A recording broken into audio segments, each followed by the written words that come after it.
Hello everyone, welcome to my channel OS with Madhuri. So శ్రీశైలంలో cover చేయాల్సిన places part 2 video అనమాట ఇది. So next day morning వచ్చేసి మనం పాతాళగంగలో స్నానం చేసేస్తే ఇక్కడ రోప్వే మాత్రం అస్సలు మిస్ అవ్వకూడదు. ఇక్కడ నుంచి మనకు బోటింగ్ కూడా ఉంటుందన్నమాట. సో బోట్లోనే కాదు, మనం వెళ్ళాలనుకుంటే రోడ్ వే కూడా అవైలబుల్గా ఉంది నాగార్జున సాగర్ డ్యామ్కి. నెక్స్ట్ మనం శివాజీ మహారాజ్ ప్యాలెస్కి వెళ్తున్నాము. సో ఇక్కడ అమ్మవారే మనకి శివాజీ మహారాజ్కి ఖడ్గం ఇచ్చారని చెప్తారు.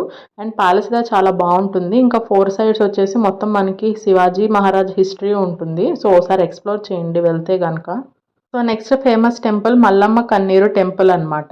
సో మల్లమ్మ అనే ఆవిడ వచ్చేసి మనకి శివభక్తురాలు అనమాట. సో ఆమె ఇక్కడ వాళ్ళ హస్బెండ్తో అజ్ఞాతవాసం చేస్తారు. ఆమె భక్తికి మెచ్చిన శివుడు ప్రత్యక్షం అవ్వగానే ఆమె ఆనంద బాష్పాలు కారుస్తూ ఉంటుంది. అవి ఇప్పుడు కూడా మనకి అక్కడ ప్రవహిస్తాయి. సో నెక్స్ట్ మనం పవర్ఫుల్ బదులు వీరభద్రస్వామి టెంపుల్కి వెళ్తున్నాము.